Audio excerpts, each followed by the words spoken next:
ऊपर से निकल जाले। हिंदी बोले का मतलब है कि अंग्रेजी मिक्स हो जाले। हाँ, अंग्रेजी मिक्स हो जाले ना ये बात हिंदी समझ में आ जाए या अंग्रेजी समझ में। लोकल भाषा में हमने बताया ताकि अपने के कान तक हमारा आवाज जाए, सब लोग समझे। हाँ, सब लोग समझे। सुमन भाई हमने के हमरा आज्ञा दिलन है कि संविधान के बारे में बतावे।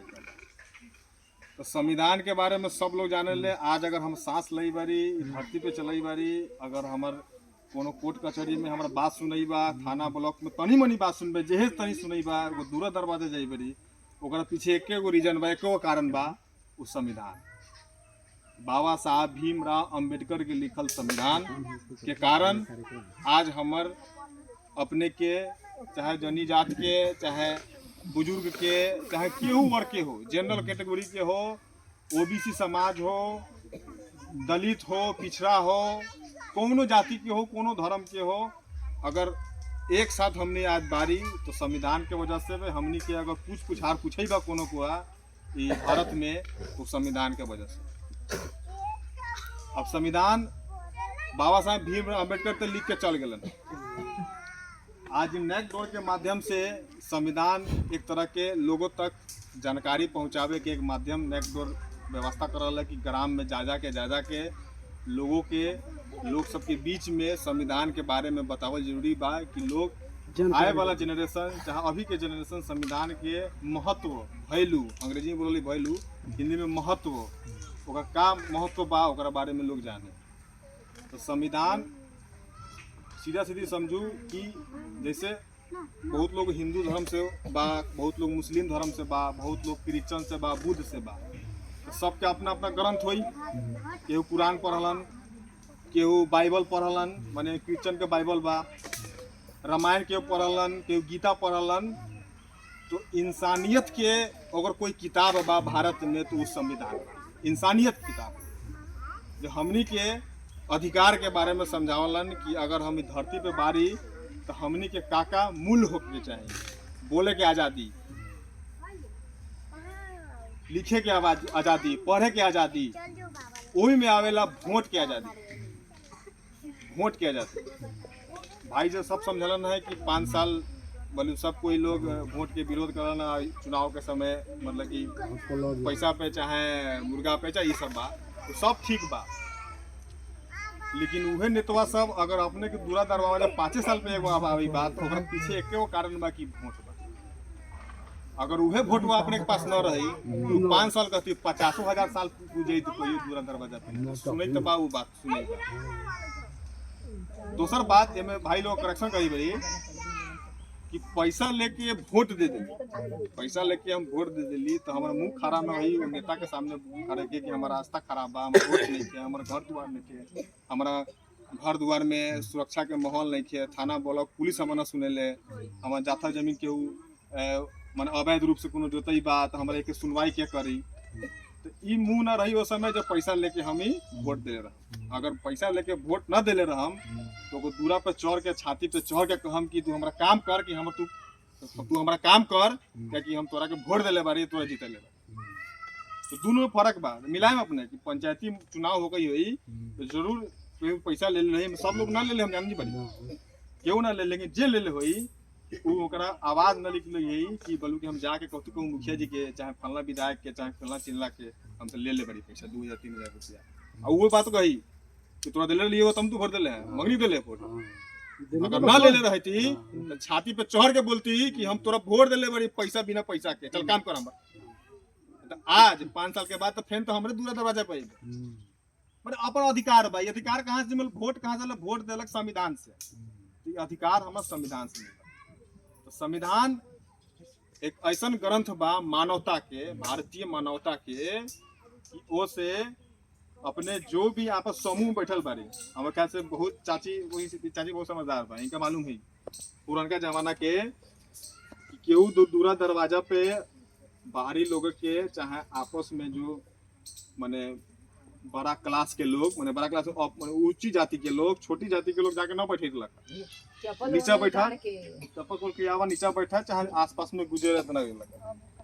अब वो खत्म कैसे भेल चाची, सही बोलली, खत्म कैसे भेल, ये संविधान के वजह से। हक अधिकार हो ये संविधान दिला कि अगर कोनो कह दे कि चप्पल उतार के हम दूसरा दरवाजा पे आओ तो हम ऊपर केस कर सके, कोर्ट में ओकर घसीट के ले जाए, ओकर सजा दिलवा। ओह डर के मारे हमनी के ये बात न कहेले, मन में तो रहेले लेकिन मुंह पे ना लागे।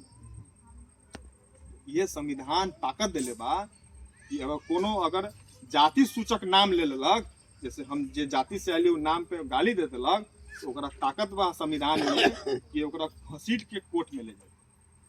तो ताकत कहाँ से मिलेलक? संविधान से मिलेलक। केहू हमारा काम न करेबा, केहू हमारा परेशान करेबा, केहू हमारा तबाह करेबा, तो ओकर कोर्ट ले घसीट के ले जा सकेली। तो संविधान हमें ताकत देला। तो संविधान माने मानवता का सबसे बड़ा ग्रंथ कहल जाले, सबसे बड़ा ग्रंथ बा।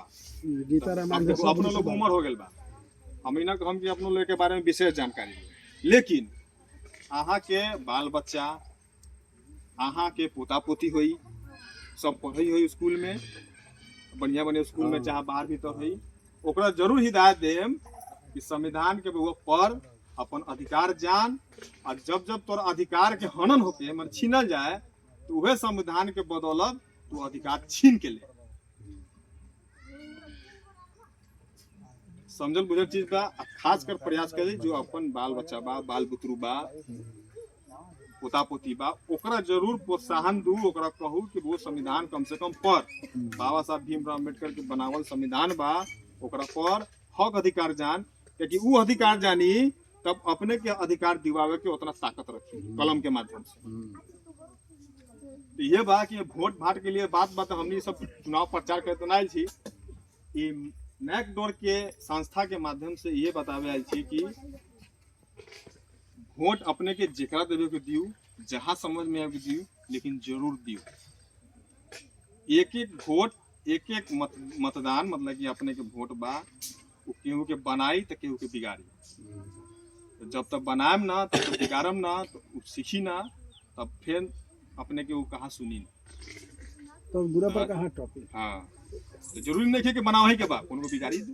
मैंने कहा कि मतलब हमने भीतरिया बात हम निकल लिया, तो वो सब चीज बा। हाँ, लेकिन वोट जरूर दी जी।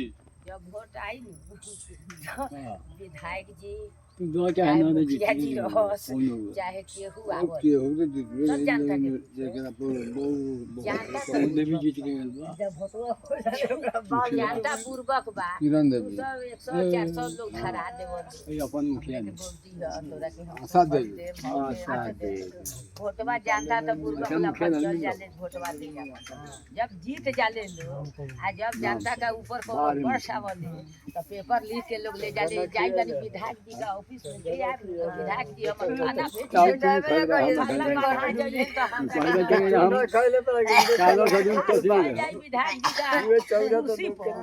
विधायक जी तो रहले ना रही चामचा लोग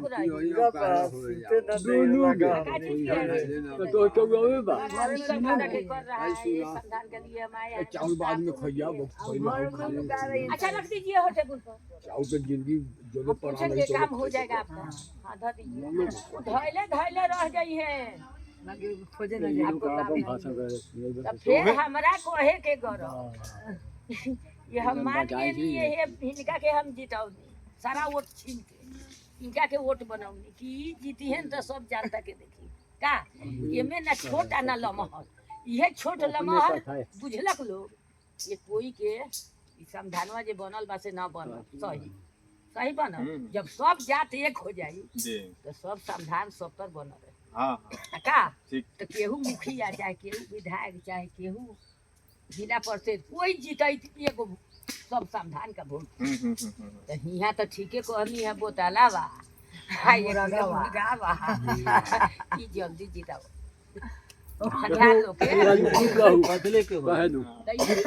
प्रक्रिया बा। 1 किलो मुर्गा 200 के भेट 200 में हमरा एक हमरा के किनी लोग तो हम की ना भोटवा के को भोटवा का तो वे हम बात खत्म करी बड़ी कि देखो वोट जरूर देवल करई। सब लोग के वोट देवे के बाद संविधान के बाल बच्चा के चाची पढ़ावे के बाद ये बात हम खत्म कर देली। लेकिन अपना ही के बात से कही बड़ी कि लियो सब के दियो अपने मन से हाँ जहाँ हमरा